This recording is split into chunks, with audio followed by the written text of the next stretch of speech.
What's up guys? Gandang hapon sa inyo. Katulad ng nabasa nyo guys sa title, ayun nga, dahil may nag-request nito guys, kaya ginawan ko siya ng video. Paano nga ba guys mag-troubleshoot kapag pumapalya na yung motor natin? Ito guys, bibigyan ko kayo ng mga tips kung ano yung mga titignan natin at kung ano yung mga dapat nating palitan kapag medyo yun na nga, pumapalya na yung takbo ng ating motor. So marami kasing dahilan guys kung bakit nagiging palyado yung motor natin. Pero ito guys, yung ibibigay ko sa inyong mga tips, ito yung sa sarili kong opinion lang. So base lang sa mga experience sa mga nagpaayos. So yun lang yung i-share ko sa inyo guys, kasi mas maganda i-share yung nasubukan mo na kaysa dun sa yung ginugol mo lang. So ito guys, mga nasubukan ko na mga reason kung bakit nagiging palyado yung takbo ng motor natin. So sana tapusin nyo at mag-enjoy kayo sa video na to guys. Umpisa na natin. Unahin na natin dito guys, i-check nyo ng maigi yung inyong spark plug cap, kasi guys nabubunot to. Yan.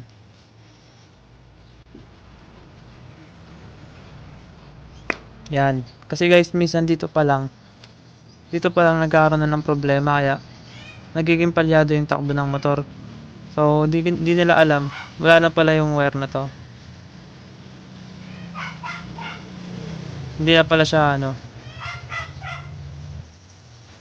loose contact na pala guys, ang nangyayari. So, kapag ganun guys, ang gagawin nyo lang, babalatan nyo lang to hanggang sa may makita kayong wire. Ito. So, bawasan nyo lang ng konti hanggang sa may makita na kayong wire. Saka nyo ito isalpak. Minsan dito pa lang guys, nagkakaroon na ng problema. Next naman mga boss, yung ating ignition coil. Meron kasi doon isang terminal na papuntang CDI. Ayun yung nagbibigay ng supply ng kuryente papunta dito naman sa spark plug. I-check natin ng maigi yun guys, kasi minsan naglulus yun. Tapos meron ako nagawa na ang nangyayari sa kanya, maluwag na yung kanyang, yun nga yung terminal sa ignition coil. Pag sinundan nyo to guys, ito yung ignition coil.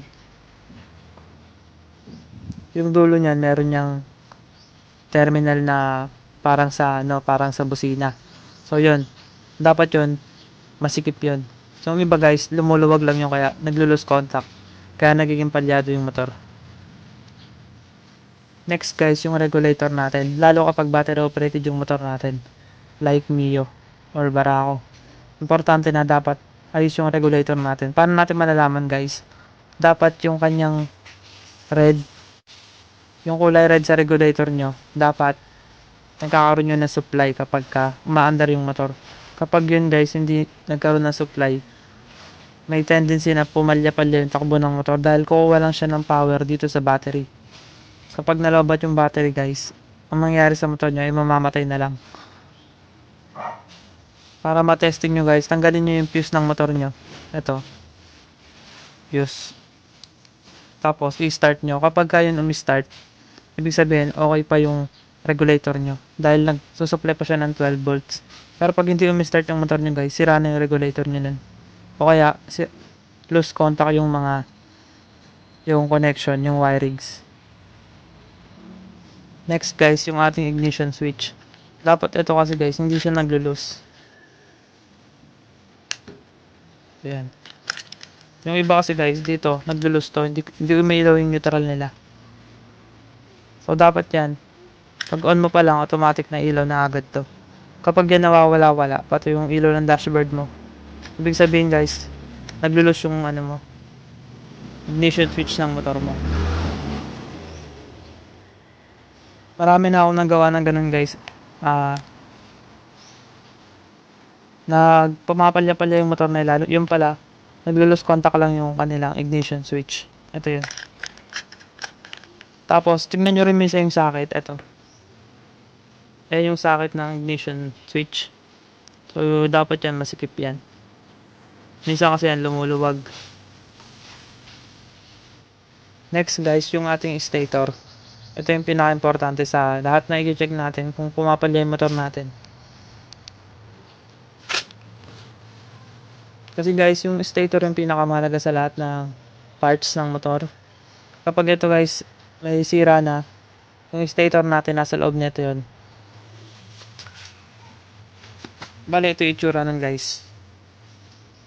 Pag ito guys, pag ito may sira na to, o sunog na yan, kahit anong gawin mo sa motor mo, hindi na yan tatakbo ng matino. Kaya dapat pagka mapalya, sobrang palyado na talaga, i-check mo yung stator mo. Tingnan mo ng maigi yan.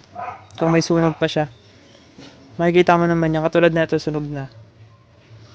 Kaya hindi na gumagana yung primary coil na ito. Ang gumagana na lang dito yung charging. Tapos sundan nyo yung wire ng stator nyo. Tingnan nyo yung socket. Tingnan nyo. Minsan kasi yan, nagkakaroon yan ng mga amag. Inaamag yung mga socket na yan. Dito yun. Pag sinundan nyo to, yung mga socket doon. Inaamag yan guys. Marami na ako nagawang ganun. Kaya pala palyado yung motor nila dahil dun sa amag na yun. Tapos guys, meron pa ako nagawa na yung carburetor niya may tubig sa loob. Kaya pala palyado yung takbo ng motor dahil lang dito. Kaya hindi tumutuloy-tuloy. Dahil natubigan yung carburetor niya. Ang gagawin nyo lang dong guys, i-drain nyo lang to. May drain to dito sa kabila. Flat screw lang yan. Tapos, i-off nyo yung gas nyo. Kapag na-drain na lahat, tsaka nyo buksan yung gas nyo. Nangyayari yung guys kapag yung iba pinapakarwash yung motor nila. O kaya nauulanan. Ganun yung nangyayari. Napapasukan tong carb natin.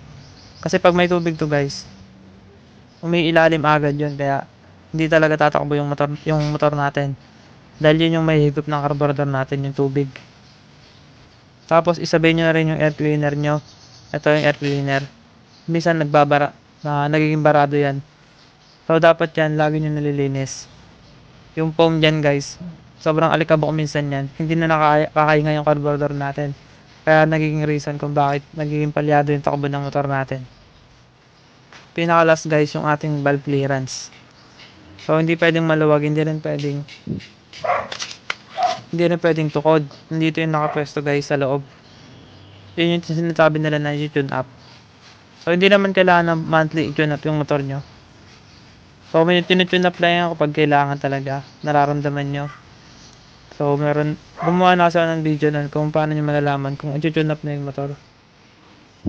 So yun nga guys, pinaka last yung valve clearance ng motor. Kailangan tama yung clearance. Sinunod nyo yung nasa manual ng motor nyo para hindi magka-problema sa takbo. At saka yung compression guys, i-check nyo lagi. Pati yung kuryente dito sa spark plug. Gawin nyo, magpalit ka ng spark plug. Tapos i-check nyo yung kuryente kung okay pa yung kuryente ng motor nyo. So kailangan kasi nun guys, malakas din yung pag sobrang hina kasi ng kuryente, hindi rin siya tatakbo ng maayos dahil hindi niya masusunog ng maayos yung air fuel mixture na manggagaling dito sa ating carburetor. So napaka-importante rin ng kuryente. So dapat i-check din natin kung may kuryente yung motor natin bago tayo mag-check ng ibang bagay. Kasi pag doon pa lang wala na, o kaya naglulus-lus, ganun nga yung nangyari guys. Nawawala-wala. So ibig sabihin nun, i-check mo lahat ng connection na manggagaling dito. Dito ako mag-umpisa sa ignition coil. Check mo yung mga socket, sa CDI, sa stator. Check mo lahat ng socket. Tingnan nyo baka inaamag na. So yun lang guys, yung mga dapat natin tignan kapag medyo nararamdaman natin na pumapalya-palya na yung motor natin. So yun yung mga bagay na base lang naman sa experience ko guys sa paggagawa ng motor. So yun lang yung mga bagay na yun lang yung mga ginagawa ko para maging matino yung motor nila. Tulad nyan guys, 'di ba, yung RKS ko. So 'di ba, pinakita ko naman sa mga dati kong video na hindi ko maandar yan, daming sira, pero yan okay na siya. Okay na yan guys. Konting maintenance na lang sa kanya yung langis niya. Hindi ko pa napapalitan. Pero overall, okay na yung takbo niya. Good na good.